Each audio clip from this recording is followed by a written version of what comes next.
नमस्कार, मेरा नाम आलोक है। आप लाइव स्ट्रीम्स देख रहे हैं। हमारे विशेष कार्यक्रम बिहारी हफ्ता में आपका बहुत स्वागत है। देखते-देखते एक सप्ताह और बीत गया और देखिए ना, ये सप्ताह कितनी तेज़ी से बीता। बैठकें हुईं, शपथ ग्रहण भी हुआ और बिहार में नई सरकार बन गई, इसके कयास लगाए जा रहे थे। जब पिछले हफ्ते हम लोग मिले थे वीडियो के माध्यम से, तो उस वक्त बिहार में कौन-सी सरकार थी? एनडीए की सरकार थी। अभी भी एनडीए की सरकार है, बस मुख्यमंत्री बदल गए हैं, उप मुख्यमंत्री बदल गए हैं। हमारे साथ संजय जर्नलिस्ट ज्ञानेश्वर जी हैं, हमारे सहयोगी वसीम हैं और जो पहले से कहा था आपने जिस पर डिटो लगा दिया था और मतलब जो लग रहा था आपका 5 मार्च के बाद से और फिर अप्रैल में भी आपने कहा और वही हुआ। सम्राट चौधरी मुख्यमंत्री हो गए, जेडीयू से 2 डिप्टी सीएम हुए, बाकी मंत्री जो हैं अभी वेटिंग में है। मंत्रिमंडल विस्तार जब हो जाए बंगाल चुनाव के बाद। देखिए आलोक जी, आपने वो फिल्म देखी है कभी खुशी कभी गम? देखी होगी। देखिए, अमिताभ बच्चन की फिल्म थी ना। शाहरुख खान भी उसमें थे, शाहरुख खान भी थे, ऋतिक रोशन भी थे। तो देखिए, सम्राट चौधरी मुख्यमंत्री बन गए। आपने ठीक ही कहा कि हम पहले से कह रहे थे, फोरकास्ट कर रहे थे और पॉलिटिकल जो सिनेरियो था उसमें हम यह निष्कर्ष निकाल चुके थे कि सम्राट चौधरी ही होंगे। हमने कहा कभी खुशी कभी गम। हम बिहार के वैसे लोगों की बातचीत पहले कर ले जो मधुशाला के शौकीन है। अच्छा, ठीक है ना। हाँ। उन्हें बड़ी उम्मीद थी कि जाम छलकाएंगे, नीतीश कुमार जाएंगे, दूसरा कोई आएगा और ये कानून नहीं रहेगा। ये कानून नहीं रहेगा। तो सम्राट चौधरी मुख्यमंत्री बन गए। 16 अप्रैल को शपथ हो गई। ठीक है। तो देखिए 15 अप्रैल को, हाँ 15 अप्रैल को शपथ हुई। तो सम्राट चौधरी ने कल पत्रकारों से अनौपचारिक बातचीत की थी, मूड को समझा गया और सम्राट चौधरी ने संकेत में क्या कर दिया। हमने यह बात भी पहले कही थी कि जो नई सरकार बन रही है वह नीतीश की रजामंदी से सरकार बन रही है, नीतीश की मदद से सरकार बन रही है। वह शराबबंदी कानून तोड़ने का हिम्मत नहीं करेगी। तो सम्राट चौधरी ने भी कही दिया ना, उनके मूड से ऐसा ही दिखा ना कि यदि आपको जाम छलकाना है, कानूनी रूप से शराब पीना है, बिहार में आप जाम कैसे छलकाते हैं यह पता है, सम्राट चौधरी को भी पता है, जमीनी हकीकत जानते हैं, हाँ सब कुछ पता है। तो यदि आप कानूनी रूप से बिल्कुल मौज मस्ती में शराब पीना चाहते हैं तो अब भी आपको देवघर और बनारस ही जाना होगा। पहले महादेव को प्रणाम कीजिए और फिर शाम को जो मर्जी हो वह कर लीजिए। जो करने गए हैं, क्योंकि आजकल जाने का मकसद यह भी होता है। ठीक है। तो शराबबंदी अभी खत्म नहीं होने जा रही है, लेकिन हम यह भी बता दें आपको कि खत्म नहीं होगी यह भी हम नहीं कह रहे हैं। सरकार रास्ता निकालना जानती है। कहीं सुप्रीम कोर्ट ही शराबबंदी कानून को निरस्त कर दे जहां मामला लंबित है, तो फिर बिहार सरकार के पास एक रास्ता निकल जाएगा। कुछ कर भी नहीं सकते हैं। और देखिए, राजस्व हानि की बात, आप तो होटल ताज में थे सीआईआई के कॉन्फ्रेंस में, जहां सम्राट चौधरी तब डिप्टी सीएम थे। उन्होंने माना था कि 28 से 30 हजार करोड़ रुपयों का नुकसान हो रहा है। अभी भी मानते हैं, लेकिन वह कह रहे हैं कि वैकल्पिक व्यवस्था कर रखी है। हाँ, जो फंड जो एफडी होता है वो हाँ, कर लिया गया था। तो उन्होंने कर रखा है। वह तो कह रहे हैं कि बिहार की हालत माली नहीं है। ठीक है, इसका जवाब भी देंगे। कोई घाटे में नहीं है। हाँ, तो सम्राट चौधरी के मुख्यमंत्री बनते ही जो लोग यह मान रहे थे कि जाम छलकाएंगे, उन्हें अभी खुश होने की जरूरत नहीं है। कभी खुशी कभी गम। अभी गम ही रखते हैं। हाँ, चलिए एक और बात कर लेते हैं। सम्राट चौधरी मुख्यमंत्री बन गए और आपने देखा कि भाजपा वाले बहुत सारे लोग उदास हैं, छाती पीट रहे हैं, कह रहे हैं सम्राट चौधरी तो नीतीश कुमार, ललन सिंह और संजय झा के मुख्यमंत्री हैं। पता नहीं, इनकी राजनीतिक समझ पर मुझे तरस आती है, छाती पीटने वाले लोगों पर। ठीक है, हम मान लेते हैं कि सम्राट चौधरी को बनाने में नीतीश कुमार का वीटो है, ललन सिंह और संजय झा की भूमिका है, लेकिन सम्राट चौधरी बने कैसे हैं? ये बीजेपी वाले छाती कैसे पीट रहे हैं? वे बीजेपी के मुख्यमंत्री हैं। आप सोचिए कि सम्राट चौधरी को प्रदेश अध्यक्ष किसने बनाया था? किसने बनाया था? विपक्ष नेता किसने बनाया था? नीतीश कुमार ने बनाया था प्रदेश अध्यक्ष। हाँ, विपक्ष का नेता किसने बनाया था? बिहार विधान परिषद में नेता किसने बनाया था? बिहार विधानसभा में नेता किसने बनाया था? विधायक दल का नेता किसने बनाया था? डिप्टी सीएम फाइनेंस किसने बनाया था? डिप्टी सीएम होम किसने बनाया था? तो जब डिप्टी सीएम होम बनाए गए थे तब तो भाजपा वाले बड़ी जीत का जश्न मना रहे थे, याद है ना? नीतीश कुमार से गृह छीन लिया, नीतीश कुमार से गृह छीन लिया। हाँ, कितना बड़ा जश्न हुआ था। तो आज ये कह रहे हैं तो हम ये कह रहे हैं कि देखिए राजनीतिक समझ नहीं है। अब लोग अमित शाह ने, नरेंद्र मोदी ने कितनी देर कर दी। अरे भाई, सम्राट चौधरी अमित शाह और नीतीश कुमार की ज्वाइंट पसंद है, ठीक है ना? हाँ, और इस पसंद के बूते ही वह मुख्यमंत्री बने। और जिनको यह लगता है कि यह कुछ महीनों की बात है, वह भूल जाए, वो भ्रम में रहे। अभी उत्तर प्रदेश का चुनाव है 27 में जी, 1 साल के बाद। हाँ, ठीक है ना? तो सम्राट चौधरी को अभी कोई छेड़ने नहीं जा रहा है। कल प्रधानमंत्री नरेंद्र मोदी की संबंधों के बारे में भी बता रहे थे वो, मुझे जहाँ तक जितनी मेरी याददाश्त टिकी है, उन्होंने कहा कि नीतीश कुमार और नरेंद्र मोदी में जब आप मिलने जाइएगा तो एक बात ठीक है, वो सारी बात करेंगे, चलते समय आपकी एक कमी वो निकाल के रखे हुए हैं, बता देंगे इसको सुधार लेना। नरेंद्र मोदी क्या है, आपको एक पर्चा मिल जाए कि आप में ये जो है थोड़ा सा इसको आपको सही कर लेना। आपके बारे में पता लग चुके हैं, आप क्या कर रहे हैं, अच्छा क्या कर रहे हैं, कहाँ फिसल रहे हैं, कहाँ मिस्टेक हो रहा है, कहाँ आपके लोगों से मिस्टेक हो रहा है। इसको जब अगली बार आइएगा इसको सुधार करें। चलिए, सम्राट चौधरी की बात तो हमने कर दी। अब एक और जरूरी बात आपको बताते हैं। इधर के दिनों में सभी पार्टियों के जो बड़े नेताजी लोग हैं ना, बड़े परेशान हैं। क्यों? आप तो दिन भर रहते हैं फील्ड में, कभी कभी कानाफूसी और रिश्तेदारी की चर्चा का ज्ञान भी हासिल कीजिए। जो बड़े बड़े नेताजी लोग हैं, वैसे भी नेताजी के बेटों की शादी में बड़ी समस्या होती है। कितने बड़े नेता हैं और उनके कितने बड़े बड़े बेटे हैं जो कुंवारे बने बैठे हैं, पता ही है, नाम लेने की जरूरत नहीं है। हाँ, और अब महिला आरक्षण की बात हो रही है कि लोकसभा का क्षेत्र आरक्षित हो जाएगा। हाँ, ठीक है, लोकसभा में बिल गिर गया था परसों, लेकिन मोदी सरकार जो है एडमेंट है। तो अब ये नेताजी चाह रहे हैं कि जल्दी जल्दी बेटों की शादी हो जाए। वसीम जी मेरे साथ एक जगह थे, नाम लेना मुनासिब नहीं है, तो उन्होंने देखी है, तरफ देखी है कि बुलाकर कहा जा रहा है कि आप अपनी बेटी से मेरे बेटे की शादी कर लीजिए। अब तो शादी.com पर सर्च, हाँ ठीक है, बुलाकर कहा जा रहा है। क्यों भाई? खतरा इस बात का है कि यदि हमारा क्षेत्र आरक्षित हो गया तो क्या होगा। तो नेताजी अपने बेटों की शादी के लिए, ठीक है ना, बेटी ठीक है, लेकिन बेटों की शादी के लिए बड़े परेशान हैं। और नेताओं के यहाँ रिश्तेदारी जल्दी जाती नहीं है। नेताजी की बेटियों की शादी हो जाती है, बेटों की शादी में बड़ी तकलीफ होती है, ठीक है ना। तो यह चिंता, अब भाई मुझे मालूम है कि वसीम जी भी उस किस्से के राजदार हैं कि एक बेटी के माँ पिता ने, समझे ना, उनसे बड़े एक नेताजी का जो ऑफर आया उसे ठुकरा दिया। मैं अपनी बेटी की शादी आपके बेटे से नहीं कर सकता हूँ, जबकि उस नेताजी के यहाँ जाने में कितनी जुगत लगानी होती है, पूछिए मत।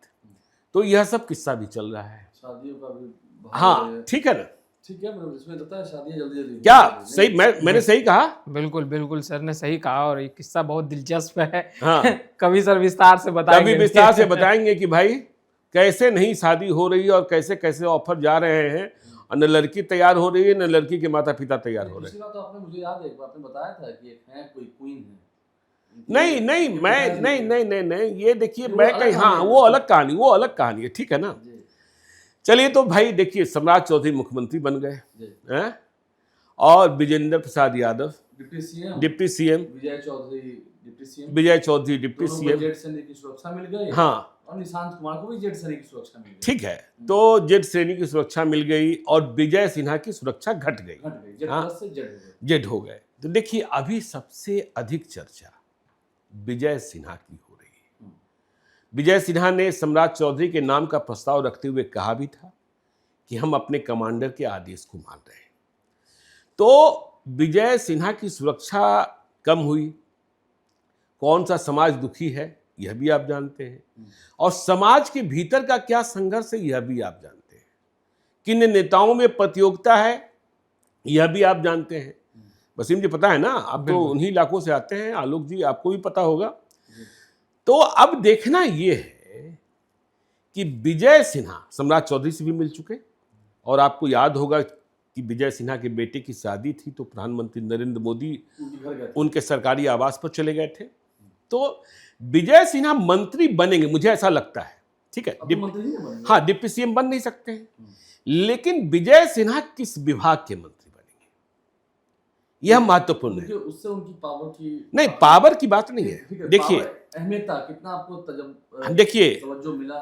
देखिए, राजस्व एवं भूमि सुधार विभाग में विजय सिन्हा ने बहुत अच्छा काम किया, बेहतरीन काम किया, ठीक चर्चे है। होते हैं। हाँ, जनता का दिल जीता है, और जनता को उम्मीद जगी कि यह जो भ्रष्ट विभाग है वहां काम भी हो सकता है, इंसाफ में मिल सकता है, यह सच बात है। और जो घुसखोर अधिकारी हैं वो हाँ, करने से बाहर ठीक है। निकल हाँ, और देखिए जैसे ही यह खबर आई कि डिप्टी सीएम नहीं हो रहे हैं विजय सिन्हा, अभी तो मंत्री परिषद का विस्तार भी लटक गया, सर्वाधिक खुश राजस्व सेवा के प्राधिकारी हैं, और वह मना रहे हैं कि विजय सिन्हा को नहीं, विजय सिन्हा को भले ही होम दे दीजिए। देखिए अब उनके समाज के लोग इस बात की उम्मीद लगाए बैठे हैं कि होम भी मिल सकता है, वह नहीं होगा, संभव नहीं होगा। तो बिहार की मांग है। और देखिए यह ऐसा विभाग, राजस्व भूमि सुधार विभाग, कितना बदनाम रहा, चाहे राम नारायण मंडल हो, चाहे राम सूरत राय हो, चाहे आलोक मेहता हो। इस काजल की कोठरी से बेदाग तो मदन मोहन झा और दिलीप जायसवाल ही निकले ना। हाँ, दिलीप जायसवाल ही निकले ना। तो उस समय के लिए संजय सरावगी बहुत कम समय के लिए रहे, ठीक है, बहुत 4-5 महीने के लिए। हाँ, बहुत कम समय के लिए रहे, जब फिर अध्यक्ष बन गए वो। तो विजय सिन्हा को यदि राजस्व भूमि सुधार विभाग मिल जाता है, देखिए सीके अनिल जैसे प्राधिकारी को हैंडल करना भी बहुत ही कठिन काम था। अपने आप में कला है। हाँ, अपने आप में कला है। और देखिए बाकी काम भी, चाहे आप नगर विकास में ही देख लीजिए, हाँ, आपको पता है होर्डिंग और पार्किंग का जो खेला है, हाँ, कहाँ कहाँ कितने सालों से पार्किंग की नीलामी नहीं हुई है, और सभी के सभी वसूल रहे हैं, सरकार को एक पैसा नहीं आ रहा है, और पर डे लाखों का इनकम है। हाँ, होर्डिंग का खेल क्या है, देखे ना। हाँ भाई, सम्राट चौधरी मुख्यमंत्री बने, एक दिन में होर्डिंग उतार दी गई, सबसे बड़ी वाली होर्डिंग। हाँ, क्यों फला बोर्ड का है, फला बोर्ड का है। तो विजय सिन्हा क्या बनते हैं यह बिहार को भी जानना है और भूमिहार समाज को भी जानना है। देखिए विजय कुमार चौधरी डिप्टी सीएम बन गए, वह भी भूमिहार समाज में आते हैं, लेकिन गंगा पार के भूमिहार और गंगा इस पार के, उसमें एक प्रतियोगिता रहती है, ठीक है ना। है तो एक लोकसभा, मतलब हम अगर लोकसभा क्षेत्र देख रहे जी, हैं, ठीक है, तारापुर उधर हो गया, जमुई वो सब वाला इलाका सब हो गया। अब वहाँ ललन सिंह है, बगल में सम्राट चौधरी मुख्यमंत्री हो गए, विजय सिन्हा, इतनी बड़ी सौगात फिर से, पहले 2 डिप्टी सीएम नहीं। विजय सिन्हा, देखिए विजय सिन्हा तो मंत्री बनेंगे ही बनेंगे इसमें। हाँ, यदि वो इनकार कर दें तो दूसरी बात है, इनकार कर दें तो दूसरी बात है, ठीक है। तो विजय सिन्हा मंत्री बनेंगे, और पूरे बिहार की नजर विजय सिन्हा पर है, ठीक है ना। हाँ, कल हम चर्चा कर रहे थे जी, राजभवन में जी, अब जो नए सीएम आए हैं, मुख्यमंत्री आए हैं, राजभवन की जो क्रियाकलाप है उससे वाकिफ हैं? नहीं, देखिए राजभवन है, जिसे लोक भवन कहा जाता है, ठीक है ना, लोक भवन कहा जाता है, और उसकी शुचिता बहाल रहनी चाहिए। और देखिए लोक भवन में और मुख्यमंत्री सचिवालय में, मुख्यमंत्री में मतलब राज्यपाल और मुख्यमंत्री में बेहतर समन्वय होना चाहिए। बीच में कुछ बातें हुई थी जिसके लिए हम कई बार कहते रहे कि बिहार में राजभवन को कलंक भवन बना दिया गया। अभी देखिए जो नए गवर्नर साहब हैं अच्छा करने का प्रयास कर रहे हैं। हाँ, चूंकि बैकग्राउंड में इंडियन आदमी है। और पहले क्या हो रहा था, हम नाम तो लेते ही है ना, चाहे हम नाम लेते हैं देवानंद कुमार का, चाहे हम नाम लेते हैं फागू चौहान का, क्या क्या हुआ। और किस्सा सुन लीजिए, बहुत दिनों की बात नहीं है, किस तरीके की पार्टी होती थी लोक भवन के भीतर, यह नए गवर्नर साहब को जरूर पता चल गया होगा। हाँ, सूर्य ढलने के बाद। हाँ, यह नए गवर्नर साहब को जरूर पता चल गया होगा। और दो लोगों ने, एक बेटे ने और एक बेटे के शागिर्द ने, मोबाइल बंद कर रखा है जिस पर बातचीत होती थी। अब क्यों बंद कर रखा है, कौन लोग कॉल कर रहे हैं, यह समझने और कॉल तो मतलब रिफंड के लिए किया था ना? नहीं नहीं, ऐसा नहीं है। नहीं जनरली नहीं बात नहीं, है, मैं यह नहीं लोग मैं बात नहीं कर रहा, हाँ मैं जनरली बात कर नहीं नहीं, अरे भाई कॉल तो इसके लिए भी क्या आता है, आलोक जी क्या हाल चाल है, कुशल क्षेम जानने के लिए भी क्या आता है, आप परेशान तो नहीं, आप अच्छे तो नहीं, आपकी शुभकामना के लिए भी क्या आता है, और आपसे संपर्क करने के लिए, हाल चाल के लिए। लेकिन कॉल बंद क्यों हो जाता है, मतलब मोबाइल बंद क्यों हो जाता है, वो नंबर क्यों हाँ ब्लॉक होता है? हाँ, तो ये जरूरी बात। लेकिन चलिए इधर की बात है तो हाँ इधर सत्ता पक्ष से बात बहुत होगी वसीम जी। तेजस्वी तो चलिए उस दिन नहीं थे, चर्चा हुई, शपथ ग्रहण में जाना चाहिए था, ठीक है नहीं गए, उनकी इच्छा है। जी, उन्होंने तो आज कहा भी, हम देख रहे थे, कल भी वो कह रहे थे, तो प्रचार प्रसार कर रहे हैं बंगाल में और सब जगह, तिरुवनंतपुरम भी गए थे, सब जगह गए थे। तो आपको लगता है मतलब वो जो कह रहे हैं कथनी और करनी में अंतर है, अब सम्राट चौधरी के आने के बाद ये विपक्षी के खिलाफ बड़ा हमलावर हो गया? देखिए, सम्राट चौधरी के मुख्यमंत्री बनते ही कलम सर के साथ थे, तो एक चीज़ बहुत करीब से नोटिस किया कि प्यार दिल में जागा है नेताओं के, और रिश्ते याद आ रहे हैं। ये जानकर बहुत अच्छा लगा, क्योंकि अक्सर नेताओं, जब नेता बड़े हो जाते हैं तो एक दायरा हो जाता है, काम काज करने की व्यवस्था भी हो जाती है, और थोड़े रिश्ते भूल भी लोग जाते हैं, मगर अब याद आ रहे हैं। मुख्यमंत्री बनने से पहले की बात है सर। हाँ, वो कंप्लीट कर दें जी। तो सम्राट चौधरी ने सभी के दिलों में प्यार जगाया है, ये अच्छी बात है। और अब हम बात करते हैं तेजस्वी यादव की। देखिए, तेजस्वी यादव, देखिए मौका और दस्तूर की बात कही जाती है, तो मौका और दस्तूर राजद तलाशने में लगा है कि अब भाई नीतीश कुमार नहीं है तो एक ग्राउंड मिला है, तो एक बार बैटिंग करने की कोशिश करें। यही कारण है कि बंद कमरे में तेजस्वी यादव ने, जब मुख्यमंत्री के तौर पर नीतीश कुमार ही थे और शोरगुल चल रहा था कि इस्तीफा देंगे, और रेस में आगे सम्राट चौधरी चल रहे थे, तो तेजस्वी यादव ने बंद कमरे में बैठक बुलाई थी। और केवल इसलिए बैठक बुलाई गई थी कि सभी विधायक, पूर्व विधायक और सांसद को यह निर्देश दिया गया, और जिलाध्यक्षों को, कि देखिए अब रास्ता साफ है, और जाइए, खास तौर पर जेडीयू के नेताओं के पास जाइए, उनकी मन को टटोलिए और अपने ओर लाने की कोशिश कीजिए। तो एक टास्क तो वो दिया गया। अब दूसरा देखिए, सर ने शुरू में शराबबंदी का जिक्र किया, राजद भी शराबबंदी कानून की ओर टकटकी लगाए नजर रखे हुआ है कि क्या सम्राट चौधरी बने हैं तो बिहार में शराबबंदी कानून खत्म हो जाएगा। और यही कारण है कि अब देखिए, तेजस्वी यादव ने आज एक बयान दिया, उन्होंने कहा कि ज़्यादा बोलना नहीं चाहिए, अब काम करने पे ध्यान देना चाहिए, काम में लग जाना चाहिए सम्राट चौधरी को, और कैबिनेट की बैठक बुलाकर फैसले लेने चाहिए। विजन क्या है उनका, कैसे बिहार को आगे ले जाएंगे, नीतीश कुमार के विजन पर चलेंगे या उनके पास भी अपना खुद का कोई विजन है? तो एक बड़ा सवाल तेजस्वी यादव ने भी पूछा है। अब देखना है कि तेजस्वी यादव केवल पूछते हैं कि जो सवाल पहले भी स्लो मोशन वाला, कि तेजस्वी यादव स्लो मोशन वाले नेता हो गए हैं, पटना दिल्ली वाले नेता हो गए हैं, तो क्या आप ग्राउंड जीरो पर भी उतरेंगे? क्योंकि कहा तो जा रहा है कि चलिए अब रास्ता साफ है, नीतीश कुमार दिल्ली चले गए हैं, तो लड़ाई आरजेडी बनाम बीजेपी होगी फ्यूचर में। तो आरजेडी मतलब अभी फिलहाल तेजस्वी हो गया है, तो तेजस्वी यादव अब ग्राउंड जीरो पर उतरेंगे या फिर वही स्लो मोशन वाली बात? देखिए वसीम जी, एक बात मैं आपको बताऊं, आप कह रहे हैं फैलाव की बात जी, और आप कह रहे हैं दूसरों को करीब लाने की बात। मैं कह रहा हूं उलट। मैं कह रहा हूं कि आरजेडी और कांग्रेस को बहुत ही मजबूत विकेट कीपर की जरूरत है। विकेट कीपर की जरूरत, बहुत ही मजबूत विकेट कीपर की जरूरत है, क्योंकि उनके और भी कई विकेट गिरने वाले हैं। विकेट गिरने वाले, बिल्कुल। राज्यसभा चुनाव में आपने देखा ही कि कांग्रेस के 3 विकेट गिर गए, गायब हो गए, और आरजेडी के 1 विकेट गिर गए। हाँ, तो ऑपरेशन और भी तगड़ा चल रहा है। सम्राट चौधरी को इस बात को भी प्रमाणित करना है कि हम विपक्ष को सेंध सकते हैं, और कहीं ऐसा ना हो कि कांग्रेस के बाकी बचे हुए 3 विधायकों का विकेट भी गिर जाए। ठीक है ना?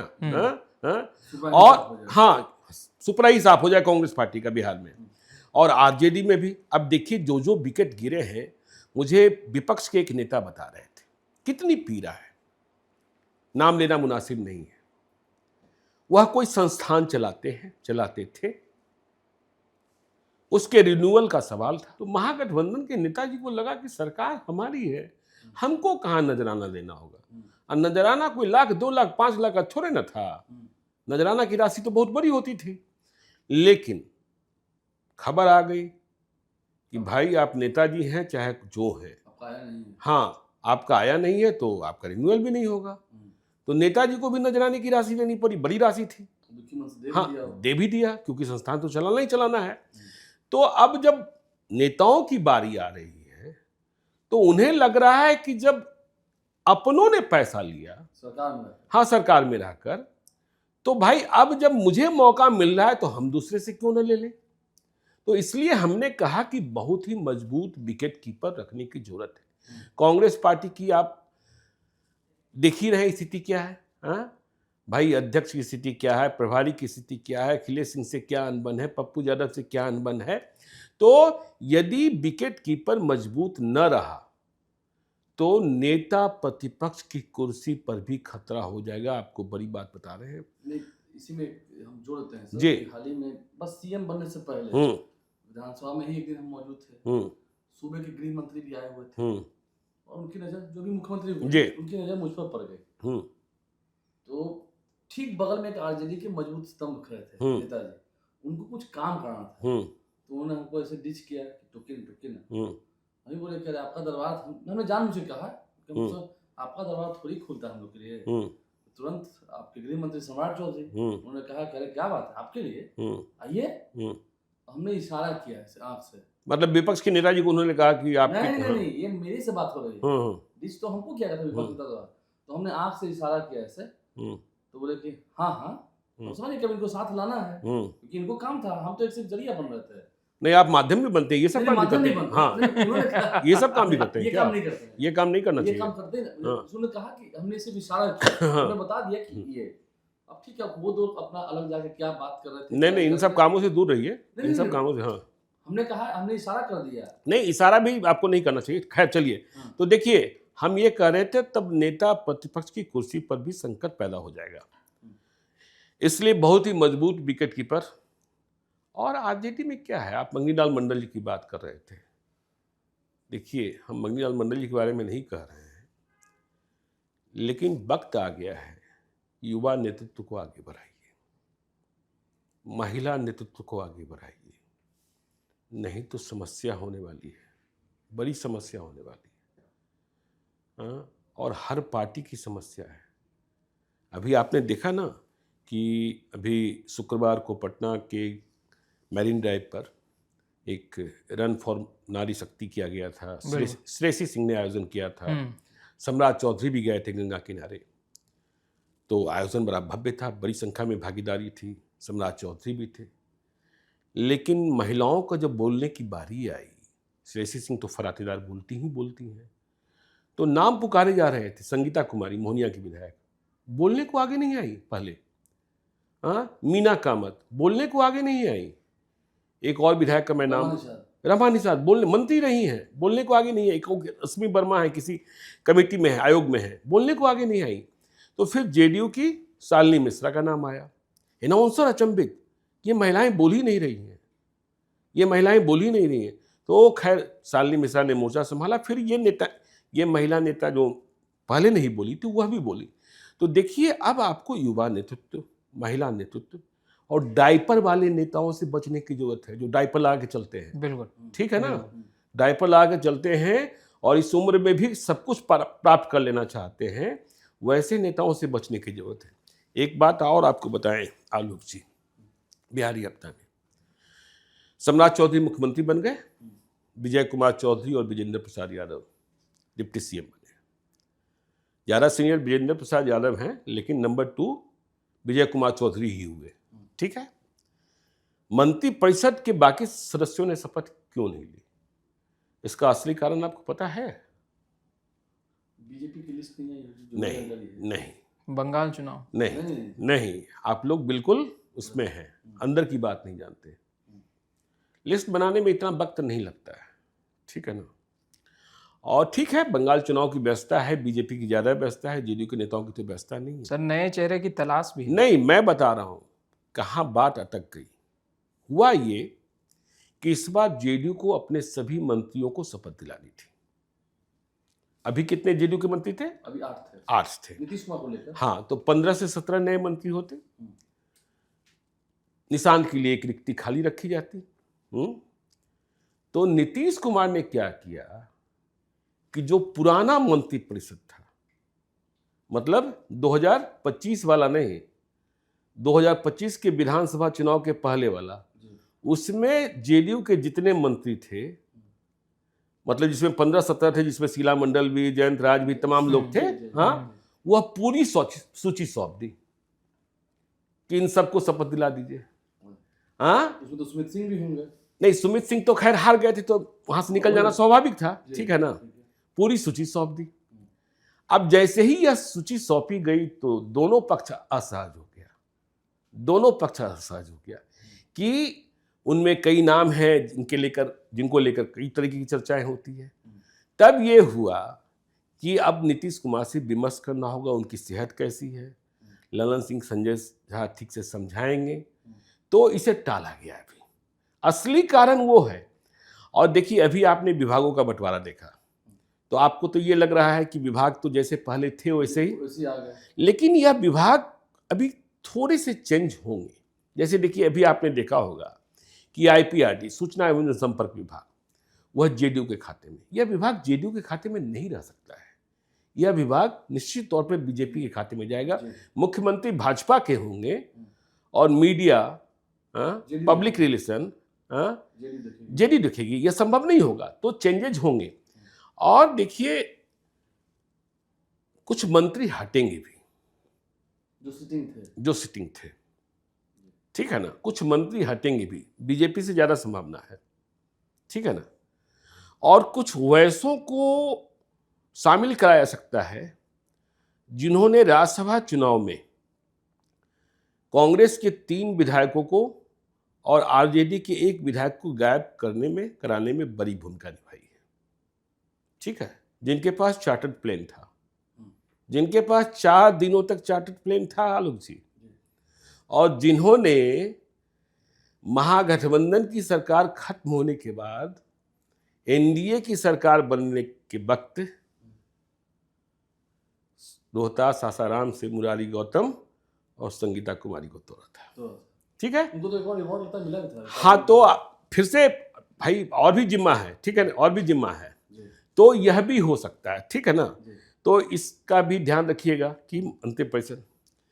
अब निशांत की बात कर लें। देखिए, निशांत नीतीश कुमार के बेटे, उन्हें जेड कैटेगरी की सिक्योरिटी भी मिल गई। आप ही बता रहे थे कि वह बिहार भ्रमण पर भी निकलने वाले हैं, सूचना जिस तरीके की सूचना के शुरुआती दिनों में। हाँ, लेकिन निशांत क्या करेंगे क्या नहीं करेंगे कोई समझ नहीं पा रहा है। न नीतीश कुमार समझ पा रहे हैं, न ललन सिंह समझ पा रहे हैं, न संजय झा समझ। हाँ, देखिए, कुछ लोगों ने घेर रखा है निशांत को, और देखिए जो घेर रखे लोग हैं, मंत्री परिषद के विस्तार होते ही उनकी संख्या बहुत कम हो जाएगी, ठीक है ना। मकसद पूरा होगा नहीं। देखिए, यह विवाद क्यों पैदा हुआ, निशांत क्यों नहीं मंत्री परिषद में शामिल होने को तैयार हुए। निशांत को कुछ ऐसे लोग जो हताश किस्म के राजनेता हैं, निराश किस्म के राजनेता हैं, उन्होंने यह समझा दिया, या फिर वैसे लोग जो नीतीश कुमार की इस अवस्था में भी नीतीश कुमार को इसलिए बनाए रखना चाहते थे ताकि उनकी चलती रहे, कि अपने पापा से जिद करो कि वह 6 महीने तक बने रहे, वह 6 महीने तक बने रहे। और निशांत यह जिद की भी, लेकिन जो स्थितियां थी, परिस्थितियां थी, उसमें यह संभव नहीं था। तो निशांत को यदि आगे जाना है और राजनीति करनी है तो अपने पापा की तरह। देखिए, मैं बार बार कहता हूं कि लोकतंत्र में टीना फैक्टर काम नहीं चलता है। देयर इज नो अल्टरनेटिव, या फार्मूला लागू नहीं होता है। Indira is India, India is Indira. हाँ, वो भी खत्म, ठीक है। भाई इंदिरा गांधी के बाद कौन, अटल जी के बाद अटल जी के बाद कौन, राजीव गांधी के बाद कौन, हाँ, मनमोहन सिंह के बाद कौन। कहने वाले तो लोग कहते थे कि ऐसा संभव ही नहीं है कि नीतीश कुमार से कोई इस्तीफा ले ले। हाँ, नीतीश कुमार से इस्तीफा ले ले, ठीक है ना, हाँ हो गया। हाँ, हो गया ना, हाँ हो गया ना। भाई सम्राट चौधरी ने कहा था कि हम पगड़ी तब खोलेंगे जब नीतीश कुमार को हटा देंगे। तो देखिए, पगड़ी तो उन्होंने पहले खोल ली, लेकिन नीतीश कुमार हटे और नीतीश कुमार के आशीर्वाद से वह मुख्यमंत्री बन गए, यह भी बड़ी कला है ना, हाँ, तो यह भी बड़ी उपलब्धि है। राजनीति में कहा जाता है कि जरूरी नहीं है कि मतलब किसी, ये कहा जाता है, हाँ, किसी को तुलना नहीं कर रहा, राजनीति में कहा जाता है कि जरूरी नहीं है कि आपको खंजर से ही मारा जाए, बर्फी खिला कर। नहीं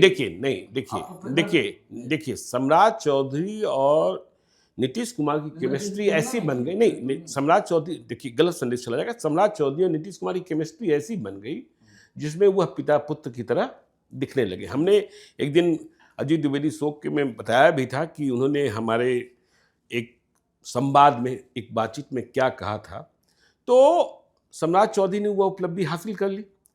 तो निशांत को बनना होगा, नहीं तो फिर देखिए दो ही ऑप्शन होंगे, जेडीयू को कोई नया नेता मिल जाएगा या फिर जेडीयू पार्टी खत्म हो जाएगी।